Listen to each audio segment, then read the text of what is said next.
I'm Nathan Berry. I own Valhalla Contracting and Home Services. My name is Otis Shetler. I'm the owner of Drywall Repair Pros LLC. So my name is Daniel Meza. I own a business called Phoenix Central Home Services.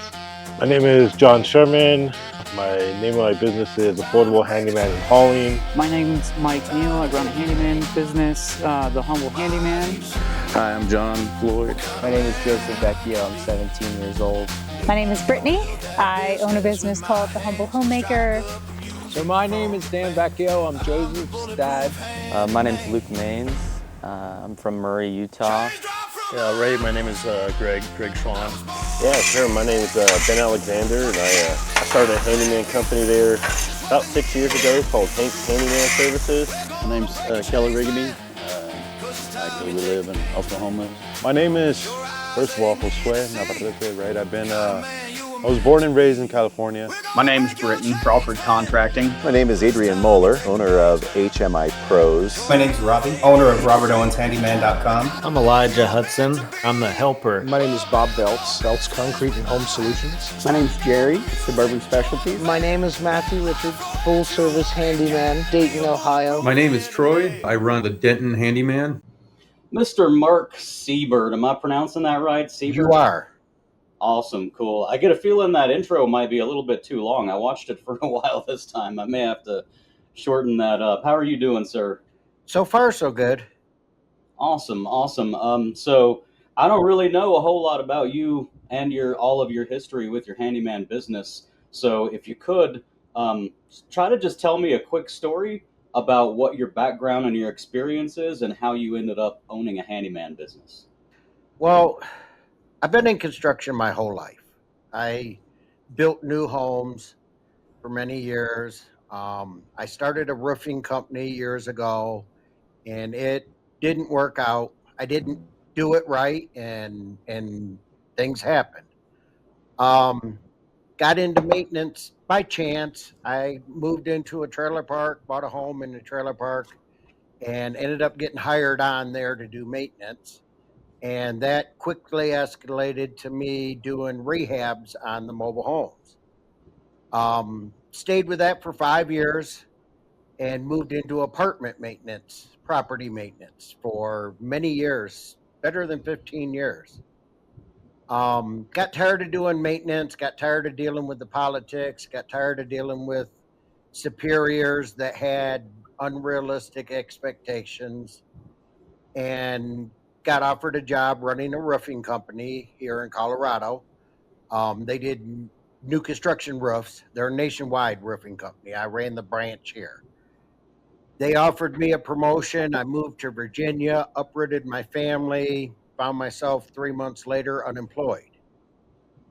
So we came back to Colorado, and after doing some job searching and realizing that there wasn't much out there that paid what I needed to make, I took the leap of faith and started a handyman business.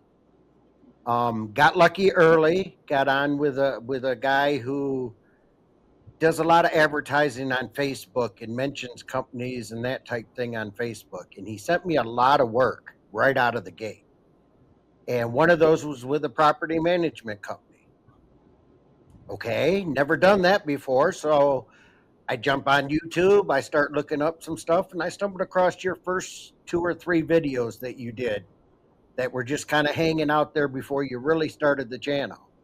Yeah. And they caught my attention, and I started following your channel when you started producing more and more videos, and this thing has just gone wild. I had an employee for a little while, ended up losing the employee. Hopefully he went on to better things.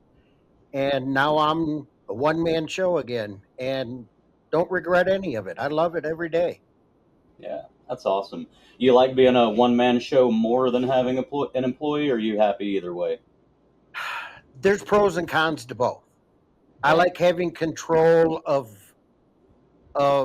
what I do. I like having control of my interactions with the residents. I know things are done to my standard if I'm doing them. Then again, it's a lot. When you're out in the field 8, 10, 12 hours a day, and then you have to come home and deal with all of the computer stuff, it's a lot. And there's days that it seems overwhelming, but it has to be done, and it's part of the job. If I recall correctly, I think when you first started emailing me, I feel like you started in what, early 2023? Yes. I think your first, officially I was started looking my back through our emails and you said something like you had started 6 months before that, and that was like September 2023. So you're in your third year, you're like 2.5 years in? 2.5 years in now, yes. Okay, awesome. And I'm curious, how long, because it seems um, like you have a good grasp on everything you're doing. Well, I mean, clearly you've run branches, for big roofing companies, so you know a lot of the business side, and you've done tons of actual maintenance, mobile home rehabs and stuff. So you had the work stuff figured out and the business stuff figured out. But as far as being your own business owner, like owner operator and responsible for the whole gig, how far in did you get before you started feeling like you really knew what you were doing? Or did you just know that you knew what you were doing from the beginning? Because I didn't, just to be clear. It took me a few years. I'm still not convinced I know what I'm doing. I'm still convinced I could be doing things better, more efficiently. It's a learning thing every day. Yeah. I think if you get to that point where you think you know everything, then you need to do something else. I do believe that. Let me clarify my question, though. And again, maybe you may have never went through what I went through because you had so much experience. For me, there was a point, and I feel like it was about 2 years in, where before that point, I was certain that I didn't know what I was doing. I was certain that I was guessing and that I could just as easily succeed over the next few years as fail. And then there was some point, for me, it was about 2 years in, where a lot of the hard lessons I had learned I had learned enough lessons the hard way that I finally started thinking, oh man, I might get to keep doing this. I may not have to shut this business down. I might actually be good enough at running a small handyman business that this gets to be what I do, and I don't end up shutting down and going back to my old job. Was there a point like that for you, or did you just kind of already have enough experience to know that at the very least you could just keep this business going, and pay your bills with it, and stay on the up and up? I guess really there was a point, but I'm still believe I'm getting to that point. I can fix anything. I've got enough experience. I've run into enough issues and done things wrong enough times that I've learned how to do them correctly. And that part of the job I was ready for. The behind the scenes I was not ready for. I had no clue that there was going to be so much involved on the computer, behind the scenes, dealing with property management companies or people in general.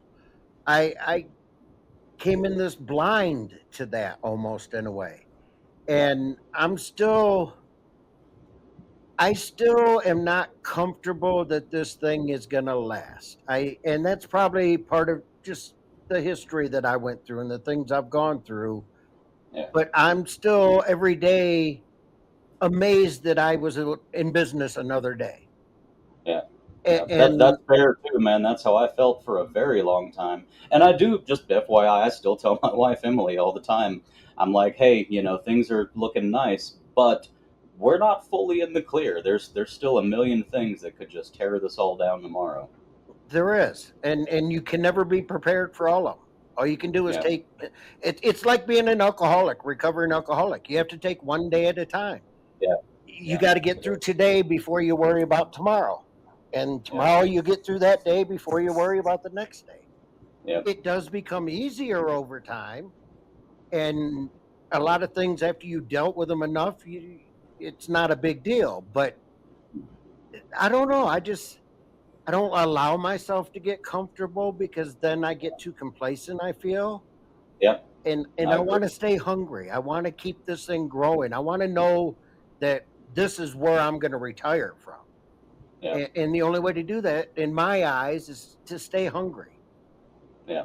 I agree with that 100%. One of my biggest things is I'm always observing and trying to maybe not react to everything, but just always observing and remembering that the instant that I think I'm doing okay and stop trying, like when I stop trying to be that top performer for my clients, they could just as easily drop me tomorrow. You know, I mean, you could move to Tucson and just go around town trying to get yourself some property management clients and accidentally bump into my property management clients, do a better job than I do, you know, and make their life easier than I make their life. And then they can just drop me for you.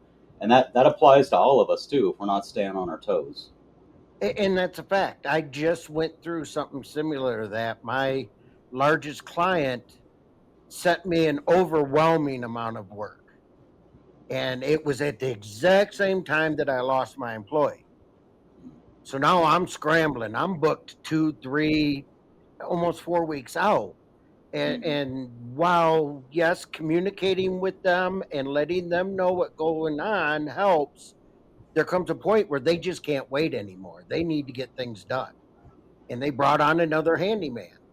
And I got things caught up. And then I started realizing that I'm not getting 2, 3, 4, 5 jobs a day. All of a sudden, I'm getting 2, 3, 4, 5 jobs a week. And I know what's going on in my head. And it makes you wonder, did I do something wrong? Am I not up to par? Is this guy going to come in and do better than me? But the reality is competition is good. Competition is good for you. That's what keeps you driven. That's what makes you better yourself every day, is the competition. And all I could do is keep doing what I do. And now the jobs are rolling in again. And I can tell the other guy dropped the ball, wasn't up to par. Whatever the case may be, things are swinging back my way now. And I'm starting to get those 2, 3, 4, 5 jobs a day again. And that's been my experience too. When property managers, and it's not like I'm just so amazing that they always come back, but I do make sure that we simply follow through on our word with my business, which I think is the bottom line for us anyways. Is just, they just feel confident when they send something to me, we're going to take care of it the right way in a reasonable amount of time with a fair invoice.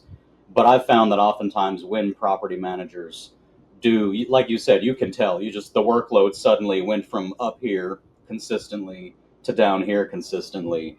And I've noticed they do always seem to come back. And it's not, they don't come back begging. I'm not saying we're amazing or anything, but over time, that workload starts trickling back up and you can tell, like, okay, cool. Yeah, we're still doing what we're supposed to do. Somebody else maybe impressed them for a little while, maybe just had some lower prices, but when it all came down to it, they still came back to what I think I offer, which is reliability. The thing is, you can set your standards up here, and you can always try to be up here, or realistically, you can set your standards here and be consistent with those standards here. And that's what's going to keep you in business, is the consistency. Like you always say, communication. Talk to these people. If you're running behind, let them know you're running behind. If this job's going to take an extra minute or two, let them know it's going to take an extra minute or two. But be there when you say you're going to be there. Be consistent every time. And reality is, you don't have to have $1 million standards all the time. As long as you're consistent with the standards you have and they know what to expect, they're going to keep coming back. I couldn't agree more, man. Couldn't agree more. Has any of your property managers ever articulated that to you out loud, that they appreciate either your communication or any other facets of how you run your business? I have had that, yes. I've had property managers come back to me impressed with jobs that have been done and verbally tell me they're impressed with that. My biggest client, I deal with really just one property manager, and he has many times let me know how he appreciates my consistency. And he knows if I say I'm going to do something, it gets done. And he likes relying on that. Yep. Perfect. Hey, you mentioned retirement earlier, which I was going to ask about later, but since you've already mentioned it, what are your succession plans for your business, if you have any succession plans, and what are your retirement plans? And then I assume those tie together. So can you talk a little bit about that? Hopefully I'll find somebody I can bring on that I can trust and can teach my ways of doing things. And when I'm ready to step aside, there will be somebody to give this to. My son has no interest in what I do. He is a computer kid. He's a brainiac. He doesn't want to work with his hands, and then I don't want him to. I don't want him to go through what I had to go through. I want better for him, of course. We all do for our kids. But hopefully, there's somebody I can hand it off to. But what I see in my head is my retirement is selling everything, buying a motor home, pull my Jeep behind it, and travel around the U.S., but still do maintenance. Just do it in a motorhome camper type of situation. Wherever I'm camped at, I'll do repairs to bring in some extra money and travel around doing that and relying on that for my income retirement. Yeah. You know what? There's a guy I see parked down the road from me every now and then, and I've actually meant I really need next time I see him, I need to stop and see if I can get an interview. But he's got this really old mobile home, or not mobile home. What do you call what's the RV that you drive? That's an RV, right? The one that has a motor and a cab and you drive it as opposed to tow. That RV would be the correct name. So he's got an RV that he parks on the corner down here, and I only see him maybe once every 3 to 5 months. But at the side of his RV has a big sign on it that says Handyman, and then a few, like some little catchy phrase. I can't remember what his little catchy phrase is, but he's basically a mobile handyman who is traveling handyman, I think is what he says on the side, is traveling handyman. And I got to stop and interview this guy someday, but I could see you doing something like that, just probably with a slightly newer and nicer RV. I'm going to have to work. I'm never going to be able to stop working. I'm with you on that too. I might have to do something. I might as well enjoy what I'm doing. And if that's being able to travel around, I'm a big Jeep guy. So there's lots of the U.S. I want to drive my Jeep in. And if I can do that and still do the handyman thing on the RVs and campers and such, that sounds to me like the ultimate retirement. Yeah, I would agree with that 100%. Hey, you mentioned you have one main property manager. Do you seek other work, or is your schedule between that property manager and whatever smaller clients you have, is your schedule basically full and you're set and you're not seeking clients, or do you still seek new work? Right now, I am very happy with the clients I have. They are happy with what I give them. They don't squabble about my pricing, and they keep me as busy as I want to be. So I'm not actively looking for new right at the moment. But I'm also relying on, I have 2 property management companies, and I have one that is an HOA company. And that's what I'm relying on. So if I lost something, if I lost my biggest client, that would hurt. But at the same time, I'm confident that I could go out in 2 or 3 days and have another client to replace them, or 2 or 3 to replace them, and how I have feel work about it. coming in from them. Yeah, it seems like you could just go grab another property manager, or 2 or 3 if that's what you needed to do. How did you get to the point, as far as what you have right now that you're happy with? Did you have to hire and fire a lot of clients to narrow it down, or were you lucky enough that some of your first clients just happened to be the right ones, and then you didn't have to kind of go through that nightmare of going through 5 or 6 bad ones to get to the 1 or 2 good ones? When I started, my first property manager was huge. They had more work than I could take care of, more work than my work helper and I could take care of. And I stuck with just them to begin with. And things started going, I started to feel like an employee. So I went out and I found another property management company, and they're now my biggest and my one I've been with the longest. I was doing little bits of work for them. They had 8 on-staff maintenance guys, and still were farming work out to me. Yeah. So I was doing some work for them, but not a ton. Things went weird with my first company, and I decided I was going to let them go. And that was super scary because they were literally 80, 85% of my business at that point. and it was scary that I was going to let them go when I had an employee and myself I was responsible for. But I did it. And the day I did it, I called the other company and told them, hey, my schedule just opened up wide. I just had to let a client go. I've got time. I can take on way more work if you can send me more work. The company happened to have fired 7 of their 8 handymen that week. Oh, wow. He's like, hey, well, be careful what you ask for, because here it comes. And it's just gone. They have no on-staff handyman anymore. They have me, and I'm sure they have 1 or 2 other guys. I'm not the greatest in the world by any means, but I get the bulk of their work. I've heard from there's one main guy that I deal with, and then they're a very large company. They have branches all over the US. They own probably 70 to 80% of the homes that they manage, they actually own as a company. Okay. So they're a very large company, very structured. There's property managers, then there's also maintenance managers who oversee the work orders that come in. There's 2 of those, and both of those have told me personally that I am their go-to guy. They are very happy with what I do, and I'm their first choice for anything. And it shows. And it made me feel really good. That gave me some of that confidence that this might be something that's going to work for me. And I don't know, I just lost track. I do the same thing. ADHD kicked in. As long as it keeps flowing. You know what? I interviewed Daryl the finisher the day before yesterday. Or was it? Oh, God, was it yesterday? When did I? Yeah, the day before yesterday, I interviewed Daryl the finisher. And I don't even remember what the topics were.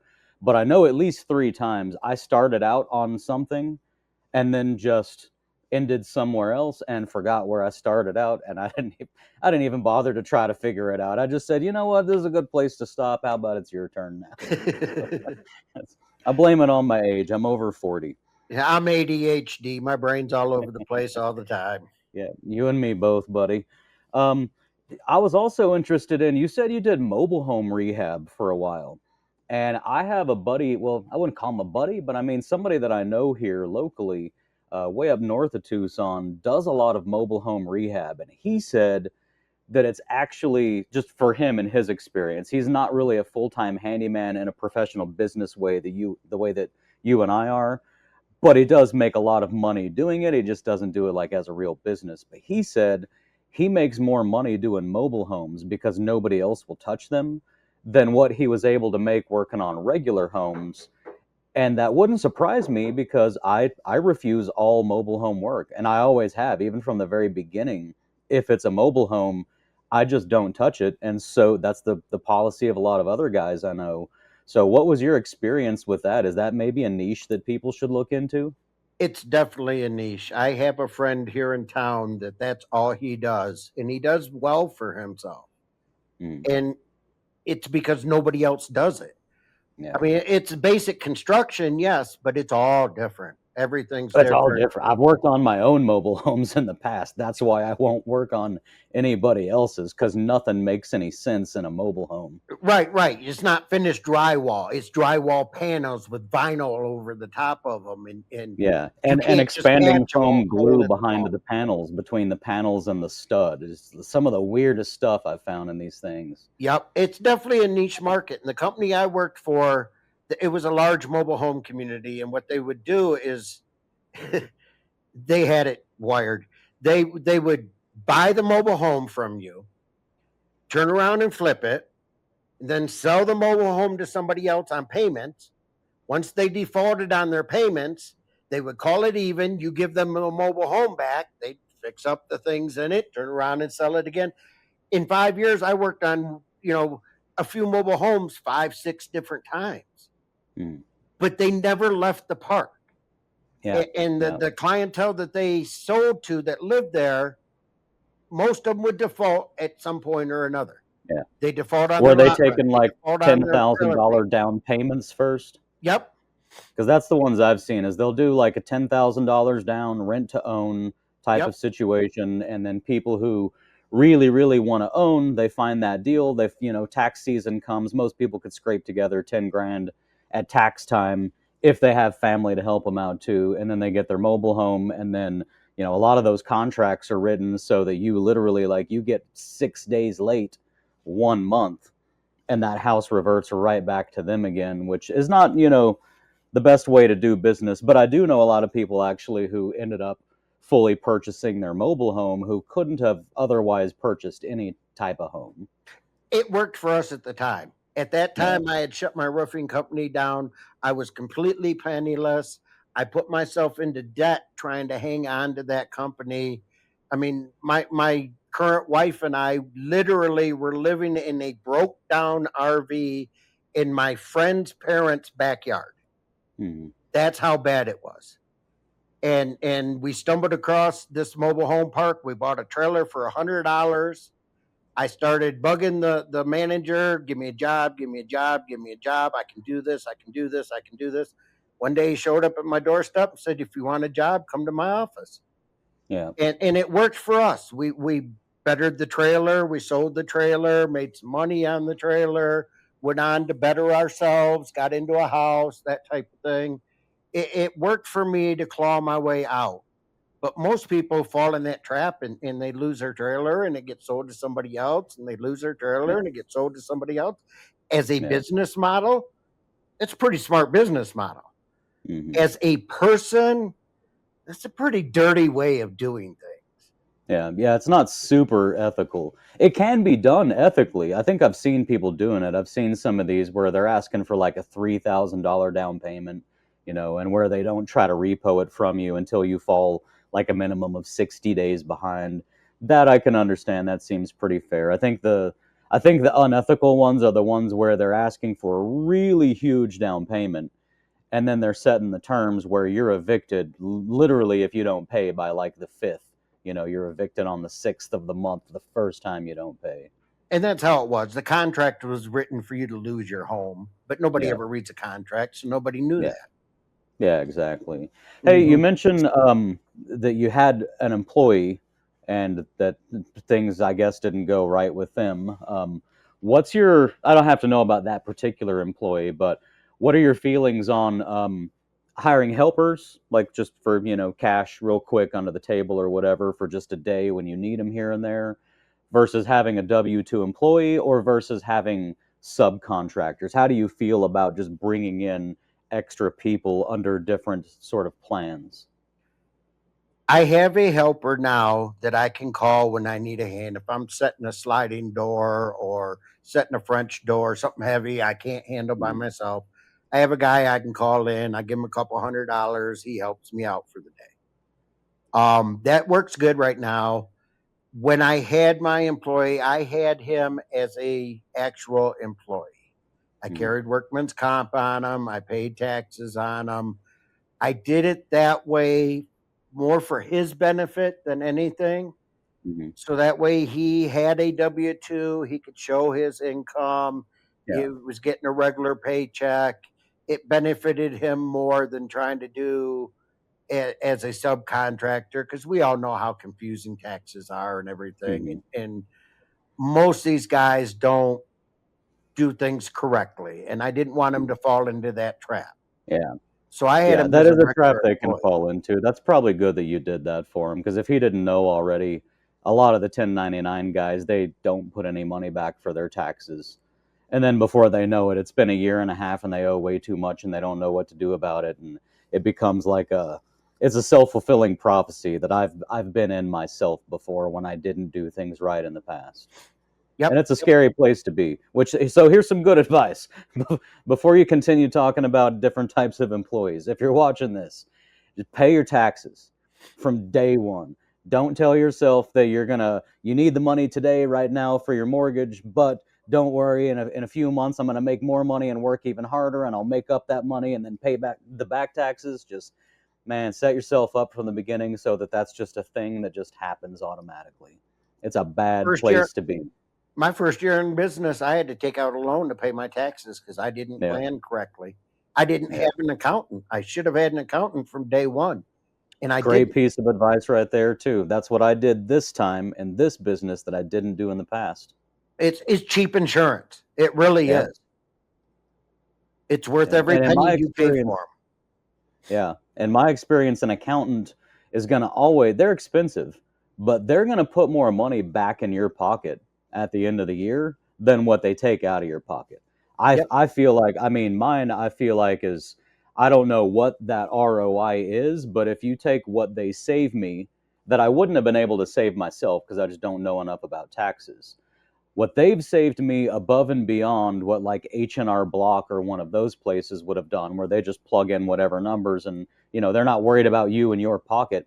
I would say mine is at least putting like 6 to 10 grand extra per year back into my pocket that otherwise would have gone out the door. And I don't mean by being shady, I just mean by understanding what all the rules and regulations are and taking advantage of like whatever waivers are in place and stuff like that. They put a lot of money back in my pocket that should have gone to taxes.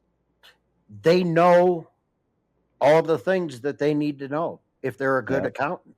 There's so much that we could never know on top of running a business and everything else. I mean, sure, some people probably do, but I could never know everything they know. And it's worth what I pay her for her to know what she knows.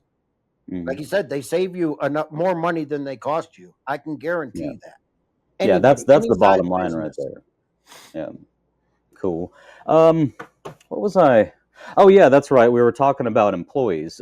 So if just to get back to where we were before I interrupted, how do you feel about W-2, 1099 helpers on the side? What would your general advice be to someone who's a single owner operator starting to get to that point like you were talking about? When you start, I feel like in this business, when you start getting booked out 3 weeks, and you're not like a home remodel guy. Like if you're a remodeler, that's different. You maybe want to be booked out a year.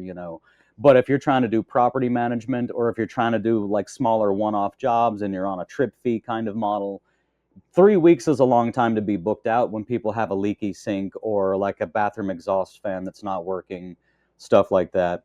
So what would you advise to the owner operator who is getting a little bit too busy and he can't quite keep up and he realizes he's going to need some help? What would you do with all the hindsight you have now? What would you do if you found yourself freshly in that position? Honestly, right now, I would hire a full-time helper. I would hire him on as an employee and have a full-time helper. It's easier for them, and really, it's easier for you too. I mean, I pay my people, my employee, I paid him per day. I don't care if you ran one job or if you ran 6 jobs. I paid him per day. He knew exactly what his paycheck was going to be by the number of days he worked. He could plan his bills around his paycheck. And I knew that he was there when I needed him to be there. So for me, that makes more sense. I could be wrong. I don't know everything. I'm still learning all this stuff. It may be better to have a subcontractor. Yeah. But in my eyes, I would rather be an employee than be a subcontractor. I don't want to have to worry about insurance. I don't want to have to worry about taxes. I don't want to have to worry about all that stuff. I want to go to work, do my work, make my pay, and go home. Yeah. And I And think for what it's guys worth, I agree. especially guys coming up in the system. I think once you get to the point where you want to be a subcontractor, you're probably going to start wanting to be an owner before long. As an employee, I think somebody's still learning, somebody's still green is better off as an employee. Because then at least they know what their check's going to be. They can structure their bills around their paychecks. Yeah.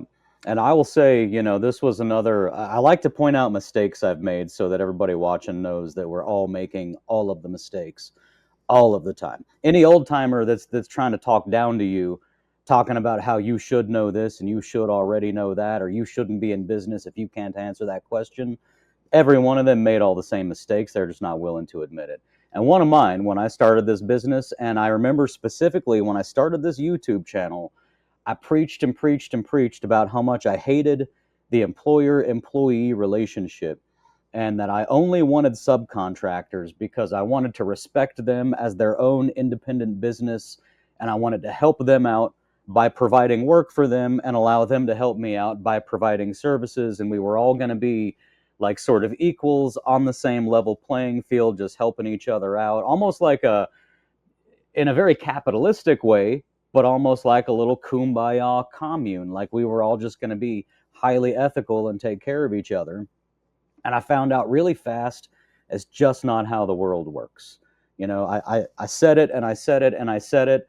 And I did admit, I usually do admit, like, hey, I could be wrong. And if I am wrong, I'll admit it and I'll change course.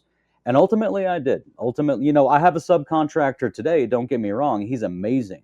I'm lucky to have found him. Sean is out there taking care of so much of my work like a professional. And I'm very lucky.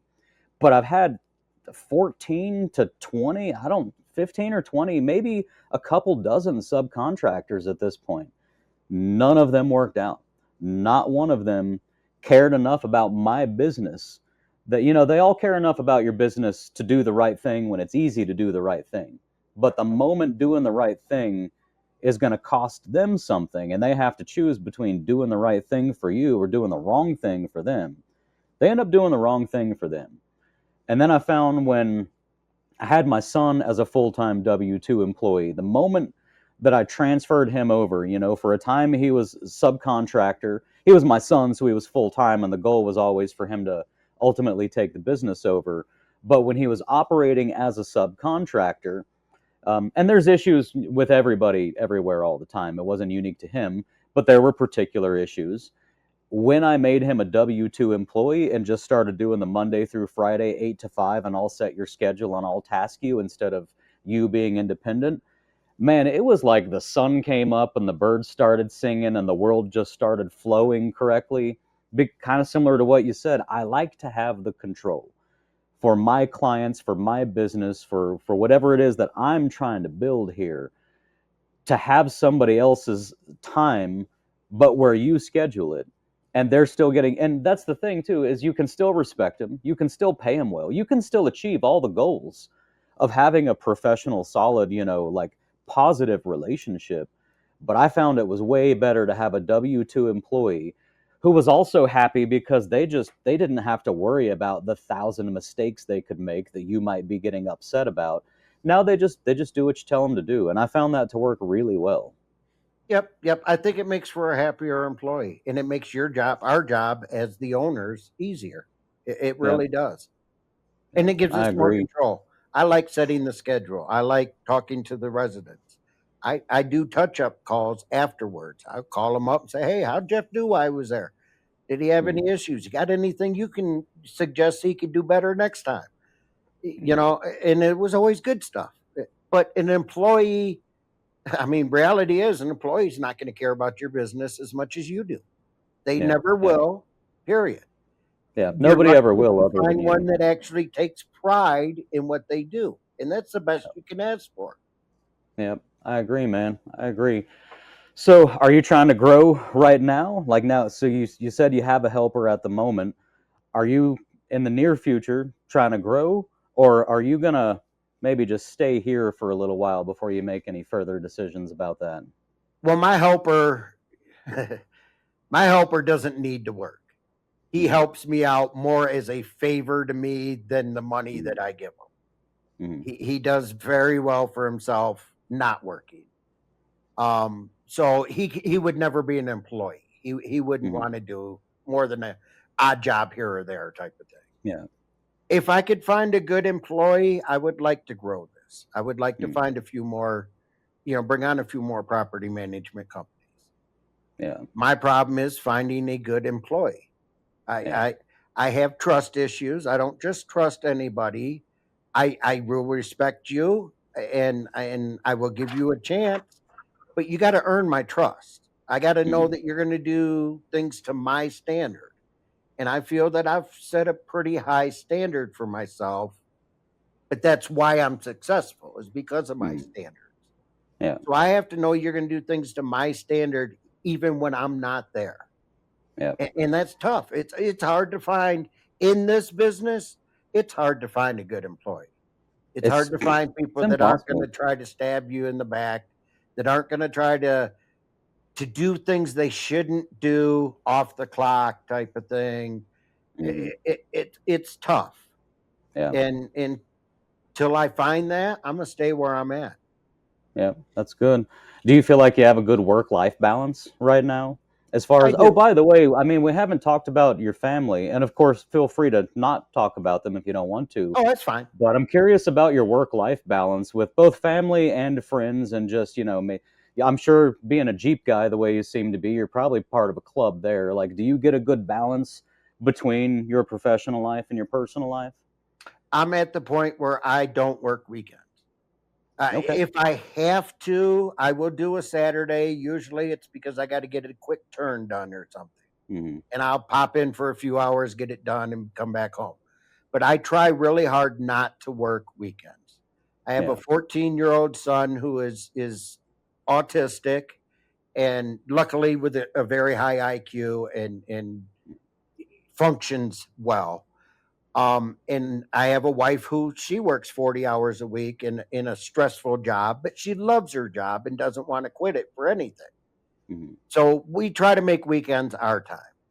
Yeah. I take my son to school in the mornings. I pick him up from school in the afternoons. He knows he can rely on dad for that. And that's the biggest thing I love about what I do is I can set my schedule so I can do that.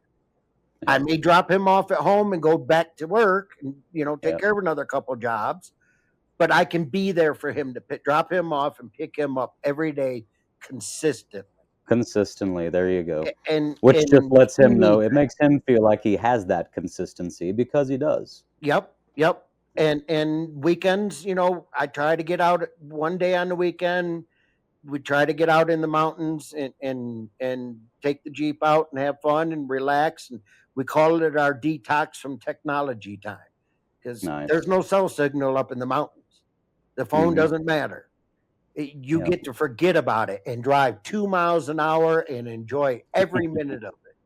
Yeah, that's outstanding, man. And your wife she does that with you? Yeah, my wife and my son, both. That's Awesome, Joe's all three. calming. My son is Joe. That's his calming time is when we're up in the mountains. Nature is the best for autism. I spent actually a lot of time working in the MHMR field when I was really young, and then also, I guess around the age of like 35 or somewhere in there, I did briefly just because I hated aviation and I was like, I need to do anything else. But I will say, man, from my whole lifetime experience in that field, and it sounds like a weird thing to say, but if you're gonna have any sort of mental issue like that, autism is the most beautiful one. It's really it can be a blessing, it can be a curse. Yeah, it can be both. There's different levels and different people deal with it differently. And Joe's advantage is I understand where he's coming from. I get his way of seeing things. So it's easier for me to deal with those issues. And I'm old school. I'm Gen X. I raised Joe from day one that respect. Until somebody shows you they don't deserve it, you will respect them. And that carries over in his schooling, that carries over in his interactions in public. He is a very respectful kid. And I believe that's what makes it easy for him to deal with I don't like to say issues, his challenges, his I don't know. The kid's smarter than I am at 14 years It's just old. a different way of being. Yep. Unless you live with it, you can't understand what it's like. I wish my kid could come home and tell me he had a normal day at school. But what's normal for Joe isn't normal for most kids. I'm happy he made it through the day without having issues. Yeah. I mean, that's a success. Yeah. Well, it probably owes a lot of that to you. I would like to think so, but he's a great kid too. And he's pretty darn smart, so he'll do good for himself. That's good. Can you talk about self-discipline a little bit? I feel like that might be something that you have a little more experience at. And I feel like that might be something that a lot of people maybe don't know when they're first coming into this business, what exactly it means to have self-discipline. Because at a job, somebody else is going to discipline you. And typically they're going to discipline you a little bit the first time, a little bit more the second time, a little bit more the third time, and then they're going to fire you. But when you own your own business, you have to have self-discipline. And sometimes there isn't a first, second, and third chance to do things the right way. So do you have anything to say on that topic? I'm an overthinker. So I self-discipline all the time. I analyze every interaction I have way more than I need to, I'm sure. I had a guy tell me long ago in maintenance, you want to be friendly, but not make friends. Yeah. And I believe that helps a lot with self-discipline. You have to be careful what you say, how you say it, and the way you word it. Mm-hmm. But you are at the same time, you know, these people live in these houses. You want to let them know some things for sure. Mm-hmm. Yeah. Self-discipline comes into play when you have to get on the computer at the end of the day and sit down there and schedule your jobs and close your jobs out and return your emails and return your text messages. Yeah. You can put it off. Trust me, I was there. I'd put Right. it off, put it off, put it off. Next thing you know, at the end of the week, you've got a whole day of A sitting in whole front of day. the computer. A long day, a hard day too. Not Right. a piddly back and forth day. To sit down at 8 a.m. and at 7:30 p.m. when your brain hurts. Yep. You're still looking at it going, I can wrap those last two up tomorrow morning. Your eyes don't focus anymore. Yeah. You have to learn self-discipline to do that nightly. You can Yeah. get it done in an hour. I can get most of my work done in an hour, maybe hour and a half in the evening. Yeah. That's if I about sit how down I and do feel it too. every evening. Yeah. You know, and that's self-discipline. That's I had to torture myself to learn to do that. Mm. And that's basically what it was. And if I don't get up and go do the jobs aren't going to get done. The paycheck's not going to be there.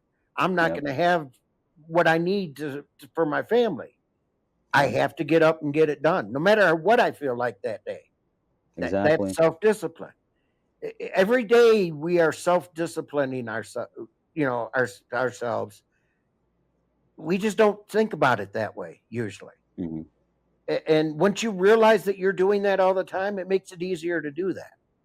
Yeah. Yeah. And just getting practice at it makes it easier over time too. Like invoicing every day. It may take a lot of effort initially for those first 2 or 3 or 4 weeks, but if you do successfully do it every single day, it's not that it stops. To me, it's unpleasant. It doesn't stop being unpleasant. But when you successfully do it day after day after day after day, and you make yourself do it, it does get easier to just go ahead and sit down and do it, to just click off the part of your brain that's trying to convince you that there's other things you'd rather do, and to just turn that voice off and go, nope, this is just what we do. We shower when we wake up every morning, and we invoice every evening when we get home. That's just how life works. The day's not done till you do your invoicing. Yeah, it's exactly. And to be clear, I don't follow through on that all the time still. I'm not saying I do. I'm just saying on the roller coaster of when I have and have not, it's been the times that I successfully did it day after day for a few weeks when it did finally start getting a little bit easier. It does. And then It I'm does. with you And too. get It's quick about an at it. hour to an hour and a half, I think, per Yep. day. Yep. To That's do it about right what I and to do it figure. thoroughly. Yeah. And you Are get you? quicker at it too. Every time you You do do. it, you get a little bit quicker and a little bit quicker, and it takes a little less time and a little less time. Yeah. But it's part of the job. It has to be done. The Yeah, work's not there if you absolutely. don't do the behind the scenes Absolutely. stuff. And there's no boss to give you a second or third chance either. Your boss will just keep paying your paycheck and just get mad at you. But when it's your business and you drop the ball, you can let yourself get too far behind, you can just be done. And you can Yep. go crawling back to your old job sometimes. I think the most successful business owners are the ones that are the hardest on themselves. Yeah, I agree with that 100%. Harder than you need to be, I'm sure. But that's what makes them successful. Yeah. And here's a little bit of honesty for you too. I will fully admit a lot of my success with a handyman business came from being scared to death of going back to my old job. And it wasn't just the job. It wasn't that job. I could go get other jobs. But part of my success had to do with the fear of what my life is going to look like if I fail at this business, because I started this when I was this particular instantiation of it, either 39 or 40. I think it would have been 39, but I turned 40 like a month or two later. And this was, one of many businesses I've started. I failed at all the other ones. And I knew this one, I could just see where I was health-wise, age-wise, career-wise, retirement-wise, raising a family. Just looked at my life and went, man, if I fail at this one, I think this is probably my last shot. I don't think I'm going to have another chance to really get gung-ho and dive into something and try to make a business out of it. And so a lot of that self-discipline and a lot of the times that I just got up and did what I had to do anyways was just picturing my life without this business, picturing what my life would look like if I had to go back to building somebody else's dream instead of mine. I think about that every day. That's the biggest thing that keeps me motivated, that keeps me going. I'm not going to, let's be for real. Most of us handyman business owners are not going to make this kind of money working for somebody else. Oh, never. We're just never. not. I couldn't go back to working for I couldn't go back to doing this for a third of what I'm doing it for now and be an employee for somebody else. I could never go back to that. I can't let this fail. There's no option of letting this fail. I'm too old. I can't start over again. I'm not going to make this kind of money anywhere else. I have to make this work to live the way that I've become accustomed to living. That's exactly right. And it's a nice way to live. I mean, we're not rich over here, but I would imagine in your situation too, if there's something your kid needs, you can make it happen. Maybe not today. Doesn't mean you can go write a check straight out of the account today, but if your kid needs something, you can make that happen. If your wife needs something, you can make that happen. If y'all are sitting around talking and saying, man, we need to take a trip to Washington, D.C. and go see all the monuments and stuff, you could sit down and come up with a plan and figure that plan out and plan it out 8 months and just pull that trip off. And if you're working hourly for somebody else, I mean, a lot of times it's just literally not possible. You're just paycheck to paycheck. Right. I don't have money falling out of my pockets, but my bills are paid and there's still a little bit left each week. That's all I can ask for. I don't need to be rich. Would I mind it? No. I'd love to be rich. I'd love to hit the Powerball and not have to work. Reality is it's not going to happen. And I need to work. And I at least make enough to live comfortably the way I want to live. And that's the minimum that I'll accept for myself. Yeah. And to have that free time to just be able to spend that with your family. That is a very big thing, especially in our business. You don't realize how stressed you can get yourself sometimes. And you need to have that detox time. You need to have time with family. You're going to be a better person because of it. Yeah. Your work's going to show better because you're taking time for yourself. Yeah. That's an important thing to learn. Don't kill yourself for this. It's not worth killing yourself for. Take a day. My case, I take weekends. I'm lucky enough to be able to take Saturday, Sunday most of the time. I make a point in doing that. I work extra hours during the week to try to make that happen. It's important to me to have that time. When I come back in Monday, I'm ready to go.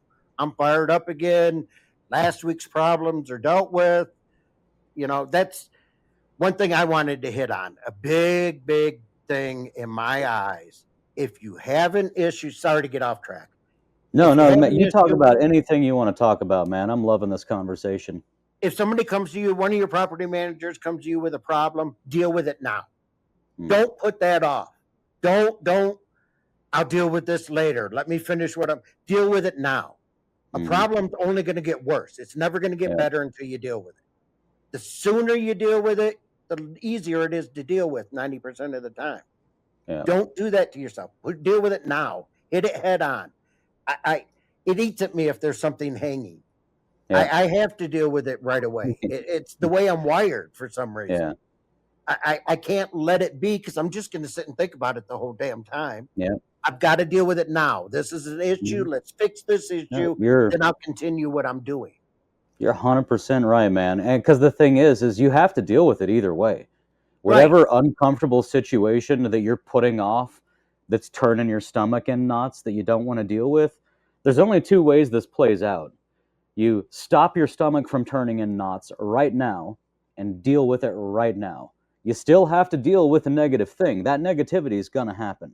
You're going to go through that.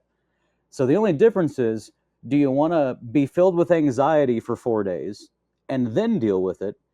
Or do you want to be filled with anxiety for another 30 seconds and then deal with it? Because you're dealing with it either way. The only question is, how long do I want to feel like I'm full of anxiety before I finally just take care of the problem? 100%. And it's only going to get worse the longer you wait to deal with it. Yeah. And that is true. It actually, it can actually get worse for you. Yep. But somebody's going to get hard feelings, whatever. It's not going to get better till you deal with it. And that's the bottom line. And maybe going along with that is answer your phone. When the property manager's calling or the client's calling, and sometimes you don't want to because it's a nice evening and it's like 7 p.m. and they're going to ask you to go do an emergency job and you'd rather just not answer the phone. Just answer your phone, man. Just answer your phone. And you can even just say, you know what, my wife just made dinner and it's a really nice dinner and I haven't seen my kid for 4 days hardly, and I promised him that we were going to go up on the roof and pull the telescope out or whatever, and I got to stay home. I'm sorry, I can't help you. They would rather you tell them no than to have you not answer the phone and then pretend like you just, didn't know that they called. Everybody knows that that they called. Everybody's ringer's on. Everybody knows when they get a phone call. They know that you just didn't answer. Just answer your phone. Yep. They would rather hear the truth than have you ignore them. Yeah, and I'm a big one. I learned a long time ago, you'll never remember all the lies. It's easy to remember the truth. Especially if you're mean, honest, man. At least you'll remember what you told them, and they'll learn to respect you for it. Yeah, they really will. Yep. I learned that early too, like early 20s, and I'm, I feel like I'm no diagnosis or anything, but I'm ADHD / Asperger's, somewhere on that scale of things, and I don't remember things like that. If I tell somebody, if somebody invites me somewhere and I make up an excuse in that moment as to why I can't go, instead of just telling them that I'm going to be hanging out at home with my wife instead, and they ask me 3 days later, like, oh, how'd that thing go that you had to miss the thing for? I'll be like, what are you talking about? And they'll say, well, you said you had to go up to Picture Rocks for that thing. Oh, yeah. Oh, that's right. I lied to you about that, and I forgot that I lied. So, yeah, I'd learned to just stop lying, man. It's just, and people, what I found was actually it doesn't bother people all that much when you just say, I'd rather not. I'd rather stay home. I have other plans. Whatever the honest answer is to whatever question it is that you think you need to tell a lie about, you'd be surprised how often just telling the truth, that people don't care. They really don't care. They're fine. You just tell them the truth. They hear the truth. Maybe they're disappointed for 5 minutes and then they move on with their life. They respect you for telling them the truth. They know you're and then they know that you will in the future too. They'll believe what you say in the future because they know you to be. I tell Emily even sometimes, she asks if I want to, she'll be going out to the front porch and she'll be like, do you want to come to the front porch with me? And I'm like, it's hot out there. I'm just going to stay in here. Sorry. I don't make up an excuse that I have to do more invoicing or something like that. I don't think so. Yep. Like you said, I'll never remember all the lies. I'll remember the truth. Yeah. That's cool. I made a note about you when I was going through our emails. Give me 1 second. Yeah, that's right. You do a lot of appliance repair, right? I do, yes. It's like it's something you particularly enjoy. It is. Can you talk about that? And then maybe if we don't go off on our own little paths by the time you're done talking about that, also just talk about other jobs you do particularly enjoy or jobs that you refuse to do. But I want to hear more about the appliance repair because I don't like appliance repair and I don't turn them down, but I try to discourage them. So I want to hear like how you feel about that and why you like it so much. I guess the appeal for me is because most people are scared to try to do it. It's something that I can do that most people don't offer in our line of work. It's the troubleshooting is what I thrive on. Give me a problem. I'll drive myself nuts until I figure out the solution to it. And YouTube's a great resource for a lot of things. I mean, it really is. And if you can offer that service to your property managers, that's one less person they have to hire. Yeah. If they could send 100% of the work to one person, they would. Yeah, they would love to do that if you could literally say yes to and accomplish every task. They would rather just one guy. Yep. And I try to provide 100% service. There's great. very little that I won't do. There's a lot I don't like to do, but there's very little I won't do because I don't want them to have to hire somebody else. Yep. I feel the that same other way. guy may become a handyman too. Now he's infringing on my work. Yep. You know, I feel exactly the same way. It doesn't mean I do everything. I don't. There's some things I don't do, but I try to lean in the direction of doing everything that they want me to do. I go as far as to mow vacant yards. If my property managers have a vacant that's been vacant for a minute and they're getting ready to rent it out, they will send me the mowing task. I will go mow, trim, and spray weeds for them. I charge my regular trip fee. Usually takes about a half hour and I'm out of there. Yeah. But I offer that service so they don't have to hire somebody else to do that service. Yeah, that's cool. You know, and there just things like that. I want to be one-stop shopping. That's what I tell my people. Yeah. I want to be one-stop shopping. If there's something I can't do, I will tell you I can't do it. If there's something I don't want to do, I'll tell you I don't want to do it. But send me everything. Send me everything. I'm the guy that's going to take care of all your needs for you. There you go. I want them to rely on me. I want them to become dependent on me.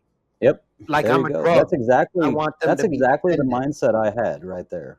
Yeah, that's the way you get loyalty. That's the way you get less stress, less hassle. Yeah. I have property managers that they give me a set amount. You got $400 is our limit on this job. Okay, job came in at $475. I'm going to do it because I know they're going to okay it because I've worked with them enough and have a relationship enough to know that they know I'm not ripping them off. Yeah. And I know they're just going to say, go ahead and get it done. So I'm going to get it done without even having to hassle. Yeah, there you go. But there's other ones that if I'm $5 over, I'm going to call them up and say, hey, it's going to be $405. Do I have your blessing to get this done? Yep. You got to know each manager, each client. They're all different. Absolutely. Absolutely. And some give you a little more leeway than others will give you. And some companies allow a little more leeway than other companies. It may not even be the property manager. They may be just following their company guidelines. Yeah. Yeah. So with appliance repair, I want to know how you deal with this because I'm gonna tell you why I don't like doing it, and I want to see how you handle it then. So let's say I go, and it may, I bet the answer might just be you're better at troubleshooting than me, but I'll go look at, let's take a dishwasher. I can buy, and for these rentals, at least for the ones I work on, they're all like spec homes from the 90s and the 2000s, maybe even the 2010s.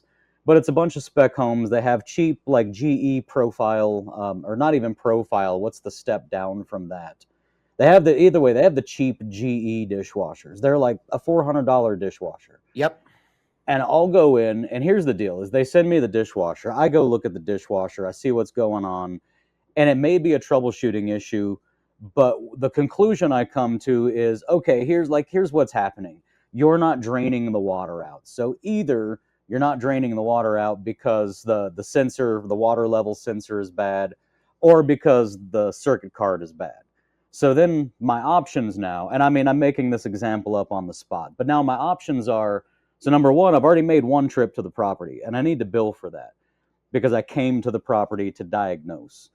And then now after I'm done diagnosing, I'm saying, okay, so as far as I can tell, we either need this sensor or a new circuit card. So I can either order both of those, make a second trip to the property, and hopefully one or both of them fixes the problem.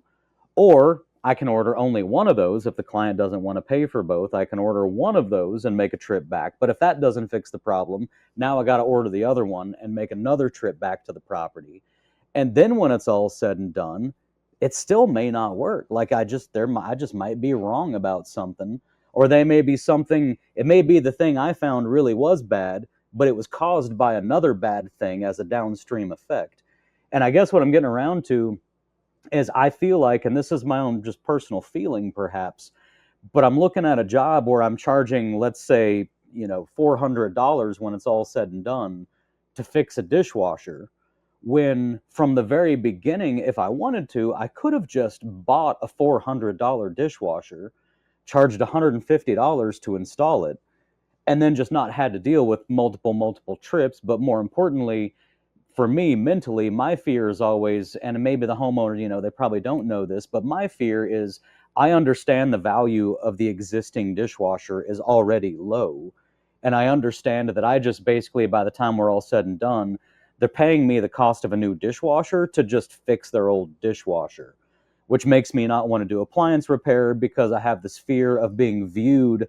I charge a premium. I'm expensive, and I don't mind being viewed as a premium service. I don't mind being viewed as Ray's more expensive than a lot of other guys, but he gets the job done. But my fear is that I don't want to be viewed as the guy who fixes your, who could have given you a new dishwasher for $600 out the door, but instead screwed you over and charged you for 3 different trips to go out there and fix one dishwasher. So are you just troubleshooting better and you're always right and it always takes only 2 trips, or what? Absolutely not. Absolutely not. I've lost my ass on appliances. Do you discount at the end then to just make it feel fair? After this many years of doing this, I will tell you 2 appliances that I don't even really diagnose anymore is dishwashers and microwaves. Mm-hmm. Those were the 2 that I was going to bring up. They're too cheap to put money into diagnosing and replacing parts. Okay. And that's what I tell my clients. I will go look at this. If the drain's plugged up and that's why it's not draining, okay, I'll clean the dishwasher. We'll clean the filters out, send them on their way. If it's any more than that, you're better off replacing it than paying me to diagnose. So we're not so different. Right on. And that I don't really give them an option in that. Yeah. You know what I mean? Now, you get into refrigerators, there's a lot of things that can go wrong in a refrigerator that aren't going to cost nearly the price of replacing the refrigerator. Yeah, sometimes you just need a little relay for the compressor or something that you can go pick up at Sears right now. There's basic things to look at that usually go bad on certain appliances. Yeah. And once you learn what those basic things are, you'll know right away if it's worth fixing or if you need to replace it. Yeah. But short of a stove and refrigerator, everything else is replaceable. Everything else is built to be disposable anymore. It pretty much is. It's cheap enough to replace it that you're just better off replacing it. It's already 8 years old. It's got a 10-year life expectancy. Let's just replace it. Yep. I could fix it and it could go out again tomorrow. I can't guarantee that it's an appliance. Let's just replace it. And that's how I play it most of the time. Refrigerators and stoves are a different story. Cool. They're expensive items to replace. You're usually talking a couple $1,000s for a decent refrigerator. Most of my properties have decent appliances in them. You're better off to troubleshoot it. There's only certain things that can go wrong. They're really not very complicated anymore. Yeah. The more electronics that are in them, the less parts there are to go bad. Yeah. Very cool. And I can usually tell just from talking to the resident what's wrong before I even get there. Yeah. So pop quiz then. My new rental that I'm in right now has a crappy old GE whatever dishwasher, the cheap plastic black one. And when I try to start it, I hear the pump try to kick on. It just for like 2 seconds you hear and then it stops. And then the whole dash is blinking. What's wrong with my dishwasher? Pump motor's frozen. Okay, cool. Perfect. Good. More than I'll likely, tell the property pump motor's manager that, frozen. because I told her I'll just replace the whole damn thing anyways. It's usually $150 to $170 for a new pump motor. It's It's going to take you 30 minutes to replace it if you have half a clue. It's not worth it. You're already Are those halfway into a new impellers? dishwasher. Yeah, right on. Well, and that's what I actually told her. I'm just waiting on to. I was mostly joking with it, but I do have that problem. I didn't know how to fix it, and I was like, hey, I don't. You can send an appliance repair guy out here if you want, but this is a cheap dishwasher, and if the owner will just approve the materials cost for a new dishwasher, I'll just install the damn thing for free because it's a rental that I am now renting. So it's a residential home, like that one of my property managers manages. It just happens to be for my business now. Right, right. So that I'm not running my business out of my house anymore. You actually got me thinking about that too. If I was a little busier, that's probably the route I would go. I think that's a smart way to go. I really do. I'll tell you what, it feels nice already. Well, because the deal is I want to hire an employee. Like I miss having a Monday through Friday, 8 to 5, just regular W-2 employee. It was so nice that even though Sean's doing a great job and I intend on always keeping Sean busy, even if my W-2 employee is coming over here to work on my house and working on the rental house, I mean, I'll find something, just to keep them valuable, even if it's just training. I can just have them in the back doing training, putting together inventory, but I want an employee again. The business ran smoother when I had somebody I could just task with whatever the task at hand was. And I don't want that person showing up at my house every morning. I found that out real quick before was, it's not too bad. But yeah, sometimes it's a Wednesday and your wife is sick and your kids are sick and you're still going to work, but you don't want somebody showing up at your house in the morning because, I mean, I don't do the cleaning in this house. My job is to generate revenue and pay bills and plan a general path forward for the future, make sure all of our cars are working and stuff, take care of the property. My wife does all of the cleaning, all of the cooking, all of the care of the children, the doctor's appointments, the groceries, and everything else. So if she's sick for 3 days, my house, I'll pick it up, but my house doesn't even look great. And I don't want people showing up at my house in the morning when my wife's sick or when the kids are sick or just for any reason, I guess. It's just more privacy, I think it's going to be way better the next time I get an employee to have it be somewhere else other than my house that they show up to. One big thing about being a business owner is separating business and personal. Mm-hmm. And that goes for, even if I'm running my office out of my house, I still don't want people at my house. That's my personal space. Yeah. It doesn't feel separate anymore. Yep, exactly. It has to be separate. There has to be separation there. Yeah. That's that.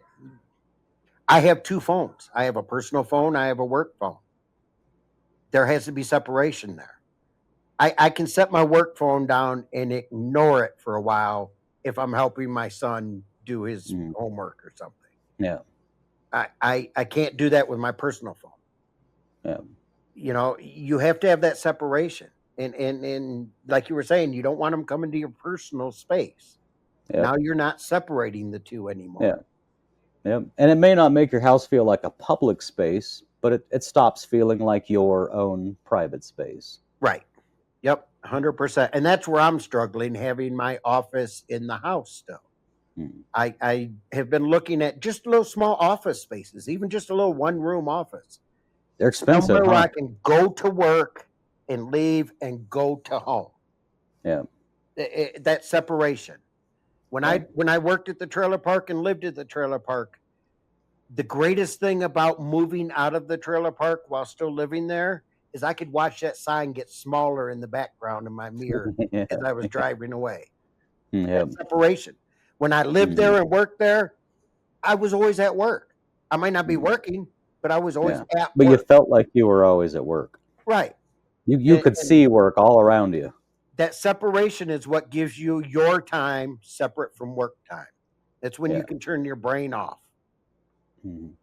So we talked about the appliance thing, which I feel way better about now that I know. For me, it was the dishwashers and microwaves are the two that I just really... Now, I'll say microwaves oftentimes just have a fuse that's easy to access, and sometimes it's literally... So I keep those fuses on hand. I'll still try that. But so outside of appliances, do you have other favorite jobs or other jobs that you just, I know you said you try to say yes to everything, but favorite jobs or jobs that even if you will do them, that you really just wish you didn't need to. My all-time favorite's electrical. I love playing with electrical. I love diagnosing electrical. People are scared of electrical, and they should be. I mean, electrical can kill you. It doesn't. It's not the voltage; it's the amperage. And I am intrigued by that. I always have been. I love taking on electrical challenges, especially when somebody else has already been there and couldn't figure it out. Send me. Oh, yeah. I will do figure it enjoy out. those even more. You tell me that another handyman couldn't figure that out, and I'm there. I'm there, and I'm gonna figure it out. If I'm there for 8 hours just to charge you one trip fee, I'll be the guy that gave you the answer that nobody else could give you. That feels I'll good. lose money to get it figured out. Yep, I will too. Yep, Absolutely. there we go. Plumbing would be my least favorite. I hate dealing with other people's toilets. I hate dealing with other people's hair clogs in the sink. For some reason, it just freaks me out. I don't know. Yeah. I will do plumbing. I will go unclog toilets. I will unclog sinks. I'll snake out drain lines. I just don't like to. I cringe. If they say they're going to send it to somebody else, I don't get upset about it. Oh, yeah. But if they send it to me, I'm going to get it done. I have no choice. You give me a job, I'm going to get it done. Yeah, that's cool. I'm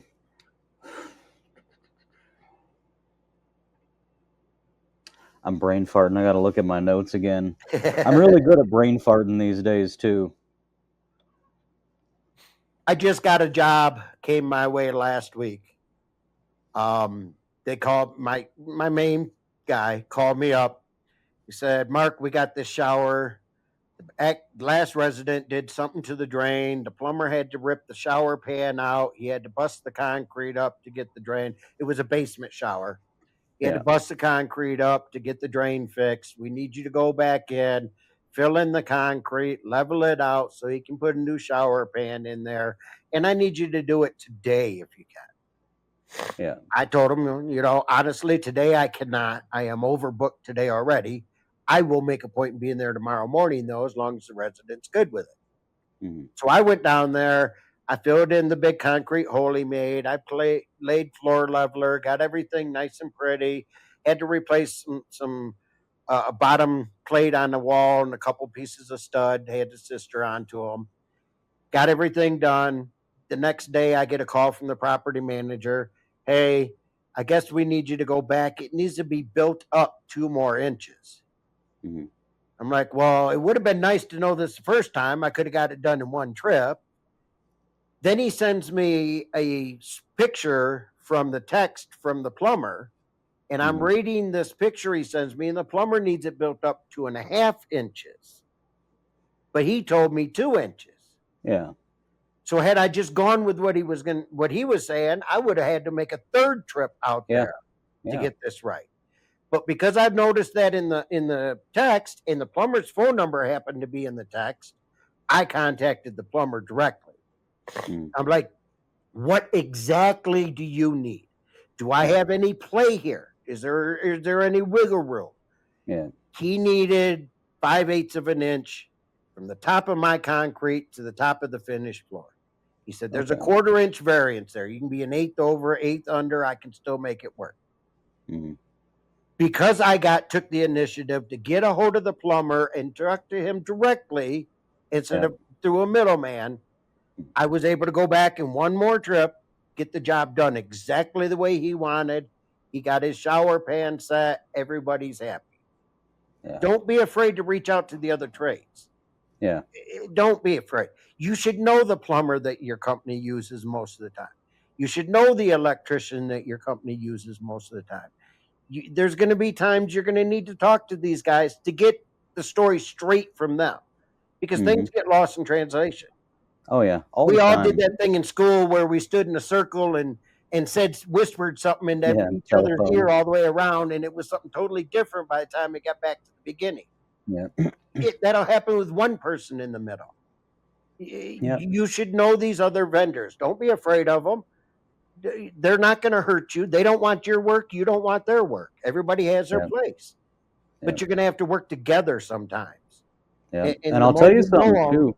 the better you are for that. I talk to a lot of the other vendors because when we're doing move outs, of course, we try to keep the property vacant for the shortest amount of time possible. So oftentimes other people are showing up at the same time I'm Carpet showing up. cleaners, And yeah, carpet cleaners, electricians, plumbers, HVAC, roofers, landscapers, all of them. And they'll show up while I'm there. And I talk to every single one of them. And I don't just do small talk. And I don't exactly like dive into bulletproof handyman mode either, but I talk to them about their business specifically. I talk to them about, I just say, hey, feel free not to answer if you don't want to, but I love having conversations with other business owners. Like, what's your model? Who are your clients? How are you marketing? What's your trip fee? Do you operate off of a trip fee, or do you have some other system you use? And if so, are you charging the same to property managers as you are to homeowners, or do you even work for homeowners?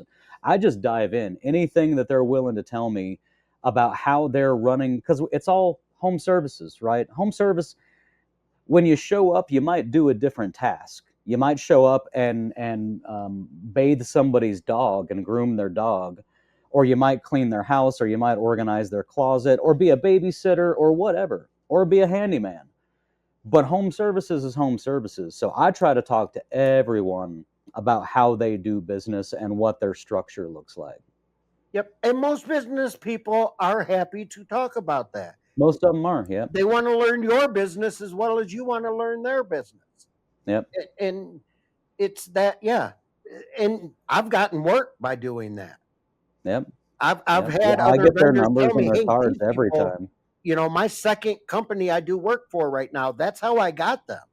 Was Yeah. a vendor that I did work for on a different property said, hey, these people are great, and I know they're looking for a handyman. You should go talk to them. Yeah. And that's how I got that job.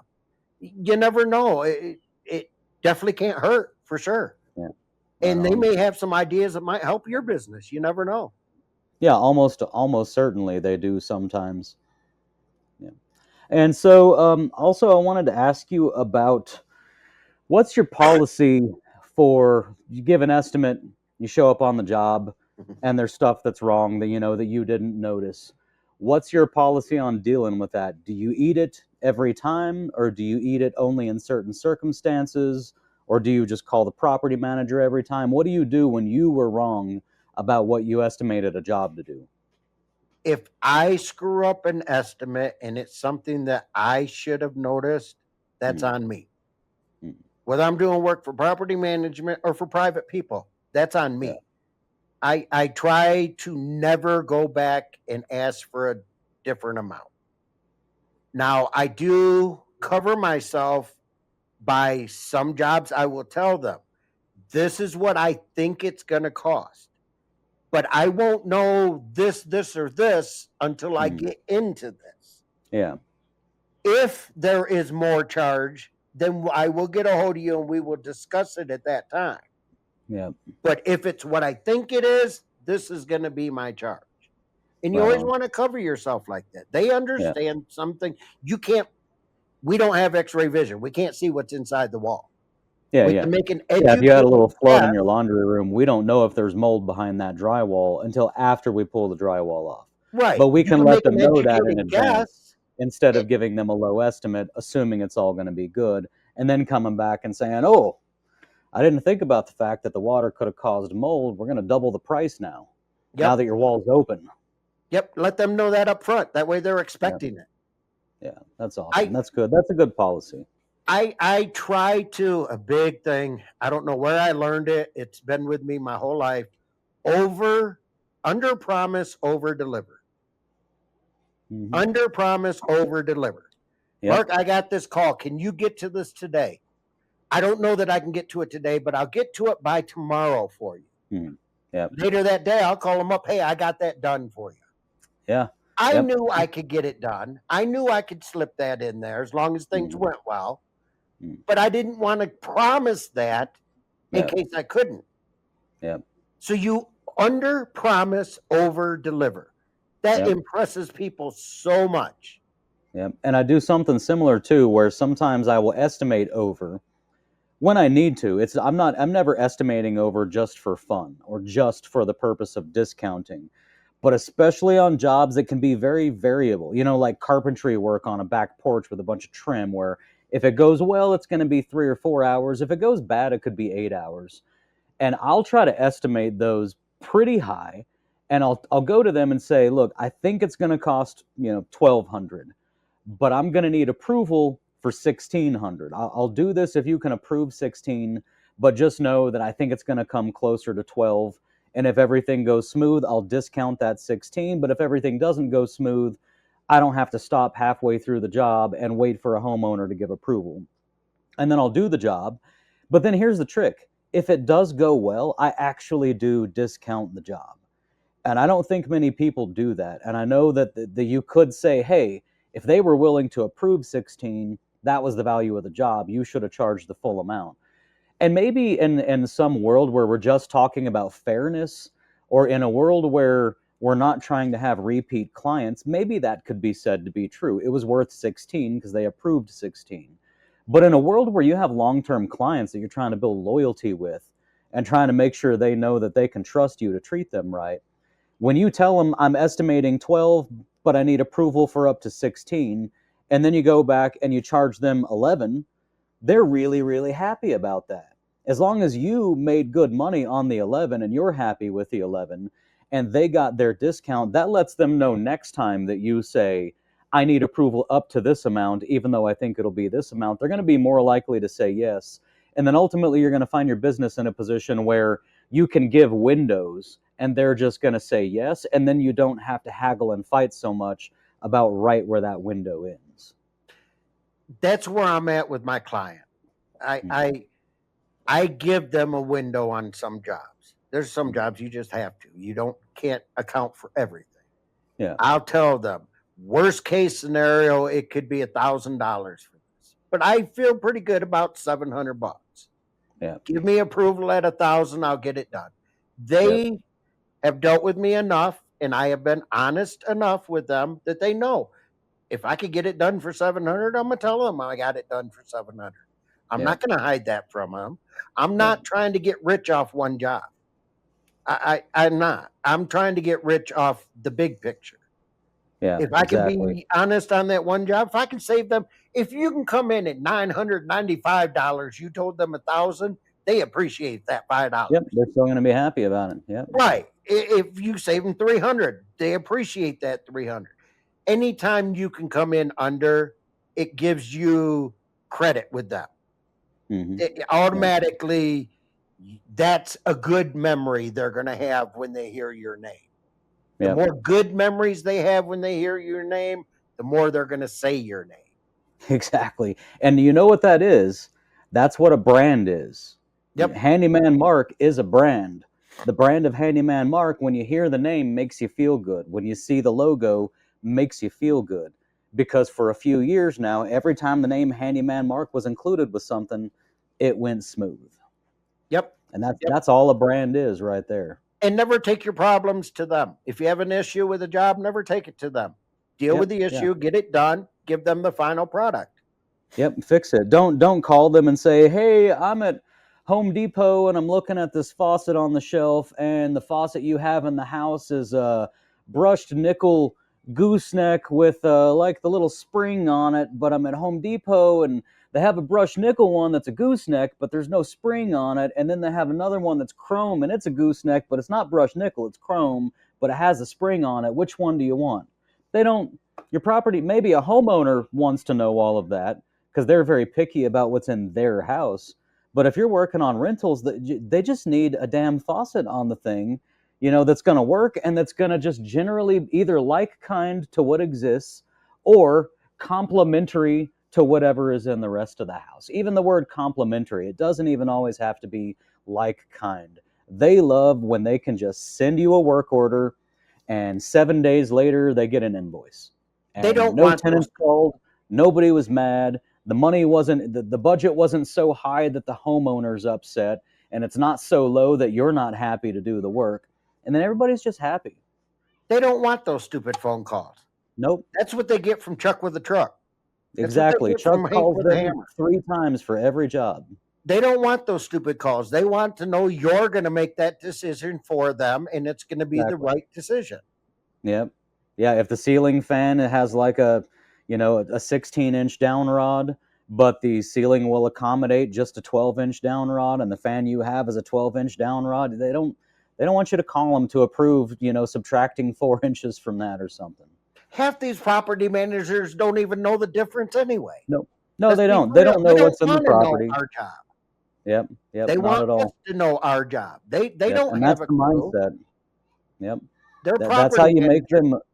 That's how you make them. Property managers. They deal with clients. They deal with tenants. They don't deal with this stuff. They want us to deal with it, so they don't have to. Yep. What was the word you used earlier? You said you wanted them to be. I like the word you used because I say addicted, and you didn't say addicted. A dependent. I'm gonna write that down just so I can make myself start using that word a little bit more because it sounds way better than addicted. Addicted almost sounds like you're abusing the relationship. It sounds a little harsh. Yeah. How do you feel about this? Is just based off some other conversations we've had briefly in the past. How do you feel about the younger generations coming up into the trades right now? I love teaching, sharing the knowledge I have. I love passing that on. If I could find an 18 to 21-year-old that really wanted to get into this business and wanted to learn, I would pour so much knowledge on that person. Yeah. He would be so far ahead of where I am in life. Oh, yeah. I love sharing that knowledge. There's a statistic going around. For every 30 people that retire from the trades, 3 people come into the trades. Mm-hmm. Let's be for real. AI can't do this job. Robots can't do this job. Yeah. We need people to do this job. We need the younger generation to get interested in doing this job. And the more knowledge you can share with them, the more interested they're going to be in doing this, in learning this. We're going to run out of people to build houses for us. We're going to be living in pre-manufactured boxes made in a warehouse somewhere. Yep.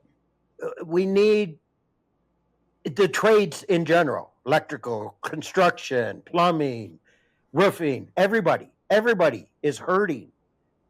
They took a lot of this out of our schools. When I went to school, we had electrical class, we had built construction class, we had automotive class, we had auto body, we had woodworking, we had sewing, we had cooking. You learned a little bit about all of that stuff. A lot of that's been taken out of our schools now. Our kids have been taught that that's less than respectful to do. I was there. It was our generation, really. It was when we were in high school. I think you're probably a little bit older than me, but it was around when we were in high school that suddenly everyone just became very certain that college was the only path and that there was something wrong with the trades, that there was really like that life had gone wrong for you if you end up doing construction. And the phrase was like, you're going to end up flipping burgers or building houses, flipping burgers or building houses. And it's like, there's nothing wrong with that, man. That's not a bad place to be. Even flipping burgers, that might mean having your own food truck. Electricians make over $100,000 a year. Exactly. Plumbers make over $100,000 a year. Yep. There's money in the trades. Yep. Don't be fooled. You work hard, but there's money in the trades. Yes, you sir. learn a trade, you've got a job for life. Yep. You can go anywhere. And you know what doesn't hurt too, man? And work. The ladies love a guy who has some tools and knows how to fix some stuff. To all the young guys watching this, women love men who have tools and know how to use them. It gets them all Twitter-pated and stuff. Yep, absolutely. We got to change that stigma. We got to get our younger generation interested in this. Yeah. And I'll tell you my opinion, I feel like the younger generation, especially the youngest, the ones who are just out of high school right now, I feel like we've made this entire world such a big pile of confusing BS by just lying to everybody and making everything about marketing and optics, that I feel like we took that so far that this youngest generation didn't like. Millennials, they also eventually saw the BS, but it wasn't so strong that it stuck out to them. I feel like Gen Z now, they're looking around as soon as they're out of high school, they're just looking around going, well, clearly all of y'all are lying. I think I'm just going to do what makes sense. They seem to have a better head on their shoulders, I think. Hopefully they do, because we need that. You mentioned, AI is not going to be building houses and stuff anytime soon. Are you using AI or just technology in general, any new technology to just make, like, to be a force multiplier in your business, to give you more time to be doing the things like fixing stuff? I don't use AI as much as I could be using AI. I'm not tech savvy. I'm not. I hate the computer. We have this love-hate relationship going on. I feel that. I'm not that guy. I'm a hands-on. I've been a construction worker my whole life. I am learning technology. I do use it to my advantage when I can, but I don't use AI like I should. I use it to rewrite things because what's in my head and what I put on paper doesn't always jive, and it's better if I use AI to rewrite what my thoughts are so they make sense to the average person. Yeah. I use it for that, but That's one of the best things to use it for right now. It really is great at just that particular task. It's super good introductory task to get into AI with, and it does a great job of it. It makes me sound professional when I'm not. Yeah. Have you used it for any? I'll tell you this, man. I'm not going to try to get everybody I know to dive into AI as deep as they can. I was surprised to find out, however, this is just one example, but it was the first example that really shocked me, was there was a home that needed a new thermostat installed. And it's not a difficult thing to figure out, I suppose, but I had zero experience with it. And what I thought was going to happen was I thought I was going to arrive and there was going to be a thermostat on the wall already. And I was going to take my thermostat and their thermostat and just do like a 1-for-1 swap on the wires. Put the yellow wire in whatever hole has the same designation next to it. Well, I got there, and there's just this mess of wire sticking out of the wall, and I don't know anything, and I'm looking at my thermostat and trying to read through its instructions, and it's all a bunch of if-then statements. It's like, if the air conditioner is this type of air conditioner, then put the yellow wire in this hole. But if it's that type of air conditioner, put the yellow wire. And I had no clue what to do, man. I got up on the roof, I guessed at this. I guessed that this might work. I got up on the roof, took a picture of the data plate of the air conditioner, because that's where this one was mounted at. And then I took a picture of my thermostat on the back of the thermostat that had its data plate. And then I took a picture literally of just the bundle of wires sticking out of the wall. And I said, where do I put these wires? And it told me exactly where every wire went on that thermostat. I just plugged them into where it said to plug them into, tested it, it all just worked. And I was like, man, me and AI are going to be good friends if it can just, that would have been an hour and a half of me reading instructions and probably a bunch of trial and error before I'd have got that figured out. And Chat GPT, just for whatever reason, it just knew which wire went where. See, that's great that it can help you like that. And I would never have thought to try that in that situation. But then again, it's also scary. Oh, it is scary, yeah. It's it's like anything else, it's both. I mean, when you figure out that you can split the atom, it might mean that we provide free and bountiful electricity for the entire world so that people aren't starving to death and they can refrigerate their food and their antibiotics. It can also mean, that we blow up a couple cities in Japan. Yep, So exactly. we got to be careful with it, but I'll tell you what, it's a good tool. Just keep that one thing in mind. Just if you're ever trying to, especially troubleshooting an appliance, maybe ask it. Yeah, I'm gonna try that sometime when I'm stumped and see what happens. Yeah, it'll surprise you. Do you remember your first actual job as a handyman, as an official? Like when you started, is your business name Handyman Mark, or do you have a different business name? No, my business name is All About You Home Maintenance. That's right. I knew that. So do you remember the first official job that All About You Home Maintenance did that wasn't for family or a friend or any, like the first time that you had a new client and your job was to show up and solve their problem? My first official client was a private homeowner. I did work for private homeowners for about the first 6 months. I still have that client. There's 3 homeowners that I still will do work for to this day, just because they were there for me in the beginning and stayed loyal. So I stay loyal. My very first official job was this lady whose husband is into AI on a major scale. He has offices all around the world, but they bought a house and just wanted to turn it into theirs. And she wanted her garage painted robin's egg blue and wanted the concrete stained sand brown, because she was going to make that her beach scene in her garage so she could go out there and have her margaritas in the evening. Nice. She had a kiddie pool set up to soak her feet in the middle of it, the whole 9 yards. And my job was to finish the drywall in her garage and paint it robin egg blue. Yeah.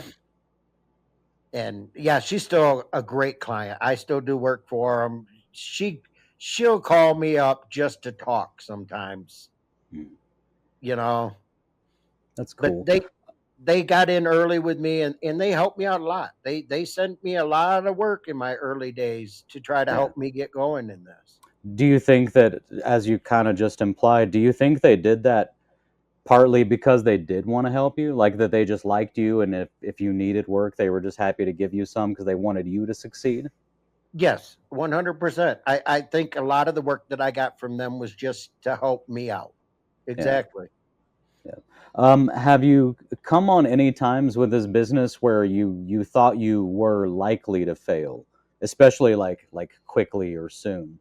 Were there any points where you weren't sure that you were even going to be in business in a week? I always wonder, but I'm always sure that I'm going to be in business. I believe in myself. I have the knowledge. I have the experience. I'm the only one that can fail me. And I've never really thought that the doors were going to close, but I'm always scared that the doors are going to close, if that makes sense. No, it does. I'm in the same. My brain works the same way. Like I said earlier towards the beginning, for me, a lot of my success is because of fear. Honestly, it's because I'm scared of what life is going to look like if I don't succeed with this, and that's really, I mean, sincerely, half of what pushes me is literally fear. Maybe not in the most obvious context. I'm not walking around shaking, but it's always in the back of my mind that, you know, everybody who ever failed, most of them didn't think they were going to fail. You know, they thought they were going to succeed, and then they failed. I've had, you know, I'm divorced. I'm married now, but I'm divorced. And when I married before, I married because I thought I was going to succeed. I didn't know that a marriage could fail until one failed. So I'm just always keeping in mind this could fail, and that's what keeps me going a lot. Yep, it's that fear for sure. And I'm on my second marriage also, so I get it. Yeah. So as far as I feel like there's probably going to be for you some like there are for me. I'll give you an example. I didn't try hot mud for a long time. And then when I finally did, I felt like such an idiot because it was so, don't get me wrong, there's a learning curve, but it was so easy to learn. And it changed the way my business ran, like so dramatically, to just be familiar and comfortable with hot mud, that I wished I had done that, you know, way, way, way sooner. I mean, I was literally probably 2 years in, had done 100 patches with regular mud, come back to properties the next day and the next day because I was using regular mud instead of hot mud. Are there any skills you've picked up or tools you've picked up or processes that you've put in place? Are there things that you adopted that you really, once you did, you wished you would have just, you know, gone ahead and pulled that trigger early on? You are the reason that I have kits. I never dawned on me to build kits. I carried a tool bag that weighed probably twice as much as I did, so I had every tool I needed and went into a house when I could to change a toilet. Yeah. When I could have took a kit and a vacuum and been done. Yeah.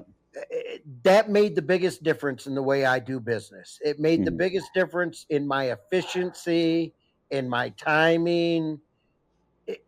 That was the game changer for me. When I Yeah. saw you with your kits early on, that was it. I have a van full of kits. I have a storage unit full of kits. I have a kit for Isn't it great? everything. Feels I so have a good. kit for kits. Yep. I love It walking into my rental. I've got all of my kits in the very front room in the rental. I got a big old shelf up with all of my smaller, older kits that I haven't yet rebuilt into bigger, better kits. And then I've got all of my bigger, better kits that I have built just stacked up on the floor in this like 6 foot tall, purposefully 6 foot tall, facing the door, because I love walking in the door and just seeing these kits stacked on top of each other because they save me so much time and money. Right. Everything you need, you have right Yeah. there. Yeah. You know, it's like great. a toilet. I have 2 toilet kits. I have a change a toilet kit and I have a repair a toilet kit. Yep. And if I'm going to change a toilet, all I have to grab is that kit, my vacuum, and go in the house. Yeah. You know, well, of course, the toilet, but And the everything toilet. I need is there. Anything Yeah. I could run, I got wax ring. I carry 2 wax rings in case I have to double one up. I Mhm. carry 2 wax rings. I carry a towel. That way I can lay a towel down to set the toilet on when I pull it off the flange. Yeah. That way I'm not getting anything on the tub or on the floor. It's on my Yeah. toilet, on my towel. Yeah. You only have to clean all that wax off of a floor one time before you go, well, I think I'm going to start putting something down. This is the first Yep. time you basically make that decision for the future. That Yep, stuff does not come off 100%. easy. Yeah. I use a vacuum to clean out. I have a battery powered vacuum. It goes in with me. It's a nice small one, 2 gallon, I think. I use that to suck the water out of the toilet before I pull the toilet. You Yeah. know, all I need is my kit and my vacuum, and I can do every toilet. I can do a toilet in 20 minutes now. Yeah. I've done so many of them, and I have everything I need every Yeah. time I go in there. They're pretty easy once you do a few of them. They're pretty easy, especially if you've got enough space. If it's not a super teeny tiny bathroom, if you've got a little bit of room to move around, they're really easy to do. The biggest thing is getting the damn clients, their tenants, to clean up their toilet before I go in there to Dude, change it. I'll tell you what, Man, I I've used to walked say I into get some that make mad. you just gag, and how can you leave it like that knowing somebody's coming to change it? I know. That's exactly how I feel, man. I don't get it. If somebody was gonna, I had a clogged toilet about a month and a half ago. And I'm finally at this point where I'm like, you know what? I'm not great at unclogging these. I'm going to call, it was one of my property management companies' plumbers, the plumber that they send for bigger plumbing jobs. And I just called him and had him come out. My toilet was spotless before he showed up. Spotless. The whole toilet and the whole base of the floor within like a 3 foot radius around the toilet. I made sure, because it just seems like common courtesy to me. It's not about even like embarrassment or anything. I mean, we all poop and pee, but it just seems like common courtesy that if somebody might have to touch your toilet or even just get close to it and smell it and look at it, it should be clean for them. And Yep. I don't get it when I show up and there's like just like a 16th of an inch of just hair and piss and stuff dried on for a toilet that they know I have to touch. When you lift the toilet lid and you can hear the stickiness from Yeah. it sticking to Oh, the man. bowl. Yeah. Okay. Yep. Cool. I'm not the cleanest person in the world, but believe me, it's going to be presentable when you come in to work on it.